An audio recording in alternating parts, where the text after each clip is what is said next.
Los otros temas, pero ahora nos vamos a meter en uno de de las noticias de estos días, que es el coronavirus, por un lado, y el dengue por el otro. Está con nosotros el director de epidemiología de la provincia, Diego Garcilaso, que ha tenido la gentileza de venir.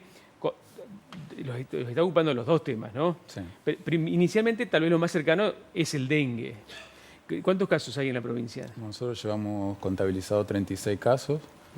El 80% de estos casos han sido casos importados, pero también tenemos circulación autóctona, o sea, personas que no han viajado y que han adquirido la enfermedad, principalmente lo que es Paraná, Concordia también, y estamos evaluando ahora un caso también de Federación que queremos ver bien ahí. Todavía nos queda registrar cuál ha sido si ha habido o no antecedente de viaje. ¿Y es cierto que este no es el pico todavía estacional de casos? Estamos entrando al pico de casos, sería finales de febrero, principios de marzo, son los momentos donde hay una mayor circulación viral. Hoy todo lo que es la región centro y norte del país, tienen prácticamente casi todas las provincias ya tienen circulación autóctona. Y bueno, también principalmente esto comenzó ya a mediados del 2019, Brasil y Paraguay fueron los países más afectados. Bueno, siguen teniendo una gran cantidad de casos, pero bueno, esos lugares ya son endémicos, que le llamamos nosotros, o sea que tienen circulación durante todo el año, prácticamente todos los años. Y en todos los casos aquí se han podido tratar los pacientes, se han sido comprendidos dentro de los protocolos establecidos. Sí, la mayoría de los pacientes han tenido una evolución de cuadros leves. Ningún paciente ha requerido internación, todos los pacientes se han tratado ambulatoriamente. Y hasta ahora no hemos tenido ninguna, ya del 2016 que venimos evaluando aproximadamente 500 casos de dengue en nuestra provincia, ninguno de estos casos ha tenido alguna de las complicaciones. Si bien el dengue tiene una forma de presentación grave, no es lo más habitual. De veranos anteriores aprendimos palabras como Zika, chikungunya, que ahora no lo estamos escuchando. Y hemos reemplazado por una palabra nueva que es el coronavirus. Que es nueva para el mundo entero, ¿no?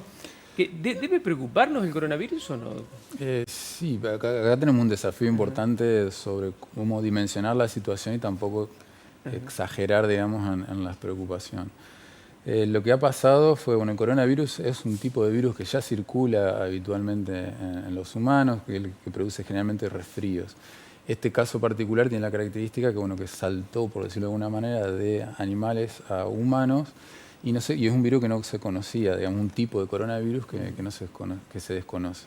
Por lo tanto, no hay una vacuna, no hay un tratamiento que se pueda llevar adelante, y tampoco se conocía mucho sobre cuál iba a ser la gravedad de esta enfermedad, qué impacto que iba a tener, digamos, en general la población.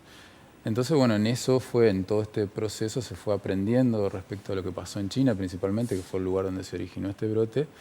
Y bueno, justo en este momento en el cual China estaba empezando a disminuir la cantidad de casos que venían detectando, estaban bajando, lo que nosotros llamamos la curva epidémica, venía bajando, empieza a aparecer brotes en países que son más cosmopolitas, que nosotros tenemos una mayor también acceso a esos países, como pueden ser Italia, por ejemplo, que es un país que apareció con prácticamente 100 casos nuevos en las últimas semanas. Bueno, también ahora se conoció lo de Brasil, si bien tiene antecedentes de ser un caso importado.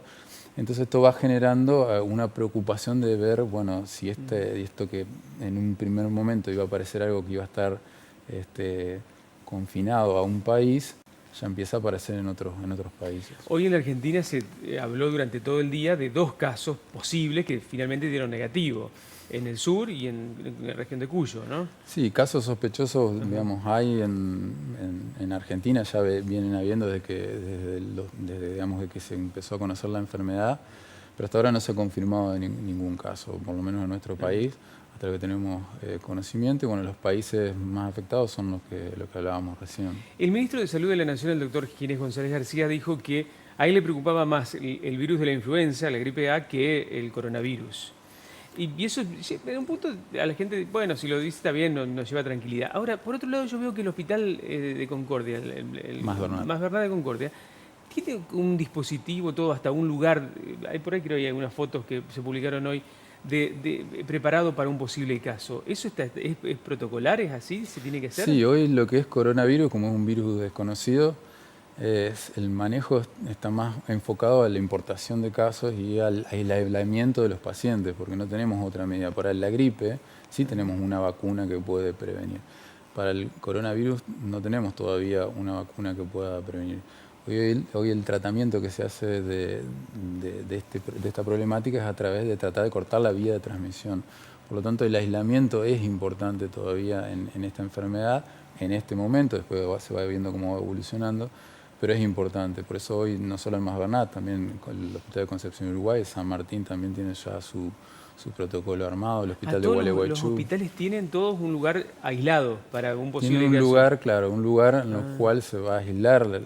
En este momento, cuando no hay casos o los casos van a ser, se esperan pocos, digamos, porque van a ser casos importados. En caso de que ocurra otra situación, eso se va a ir ampliando. Pero sí, los lugares donde se están, digamos, trabajando ya para aislamiento y la toma de muestra, la toma de muestra no la puedo hacer cualquiera, sino que tiene que ser un profesional, se van a hacer en esos lugares y bueno, la derivación de la muestra se hace a Buenos Aires. ¿Y qué debe preocupar o alertar a una persona ante un posible caso de coronavirus? ¿Cuáles son los síntomas? Bueno, principalmente tener en cuenta que hoy hay que tener un antecedente de viaje claro. Hasta el momento, bueno, la OMS y el Ministerio de Salud de la Nación todavía siguen sosteniendo el antecedente de viaje a China. Hay que ver porque esto puede modificarse en estos días, en esta semana, respecto a lo que está pasando en Italia o en otros países. Pero primero hay que tener un antecedente de viaje a China. Claro. Tener que tener por lo menos los últimos 15 días, no hace un mes, hace 2 meses, porque si no, los síntomas respiratorios que pueda llegar de una persona es muy probable que lo haya adquirido acá. O sea que tiene que haber un antecedente de viaje en los últimos 15 días a este país. Y los síntomas son como cualquier cuadro respiratorio. Esto, lo que han descrito en la Organización Mundial de Salud es que de 10 casos, 8 presentan síntomas similares a un resfrío o una gripe. 2 de esos casos se pueden llegar a complicar y 1 de esos casos se puede llegar, digamos, a un caso fatal. ¿Y la gente de qué se muere? Generalmente lo que produce estos cuadros son parecidos a la gripe. Algunos producen alguna infección, digamos, de los pulmones, alguna neumonía viral, y a veces si no se complica con otra infección bacteriana, digamos, ese cuadro viral se sobreinfecta con una infección bacteriana, eso lleva a una neumonía y generalmente los cuadros son de ese tipo, de infecciones respiratorias bajas. Tengo algunas consultas para hacerle de televidentes que están viendo ahora. Dice Juan Pablo de San Benito, ¿sirve vaciar los elementos que acumulan agua pero no fumigar con nada? Esto es con el dengue, ¿no? Sí, sí. Leí que las larvas, si tiramos ese agua al piso, pueden seguir su ciclo y nacer en el pasto. ¿Esto es cierto?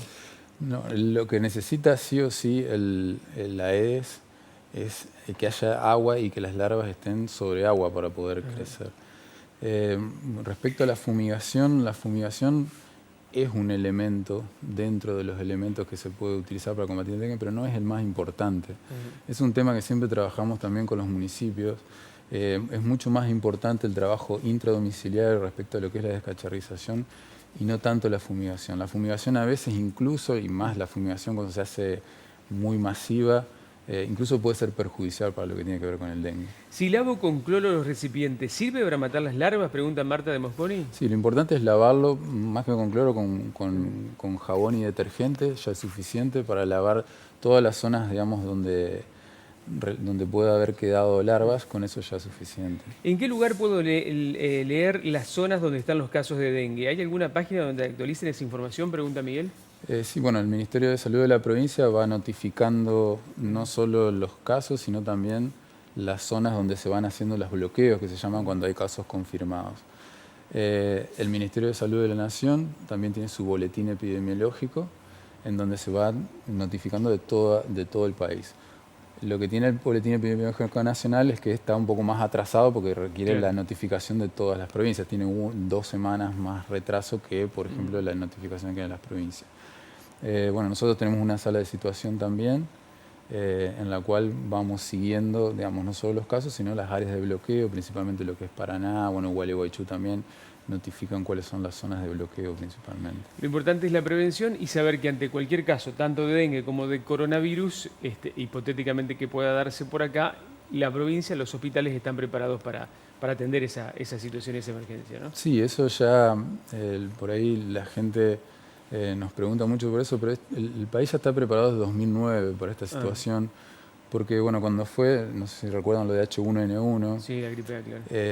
se montaron muchos sistemas, redes de laboratorios, Sí. muchos sistemas de derivación y muchos sistemas de diagnósticos que siguen hoy presentes en nuestro país. Y eso, digamos, es una fortaleza que tiene el país respecto a esto, porque ya se venía trabajando en lo que son, bueno, cómo es la infección respiratoria aguda grave, la notificación, cómo se debe notificar la epidemiología, cómo se deben mandar las muestras, dónde se debe mandar. Eso ya viene aceitado de hace bastante en nuestro país, desde el H1N1, y no se modifica mucho el protocolo con lo que refiere a coronavirus. Clarísimo, Muchísimas gracias por la visita. No, Nos sirve gracias a mucho vos. saber de primera mano porque hay mucha información dando vuelta, muchas versiones, sobre todo pues, con respecto al coronavirus. Pasa casi siempre con todas las enfermedades, ¿no? Nosotros vamos ahora a dar un chapuzón, que eran los últimos días, ya casi...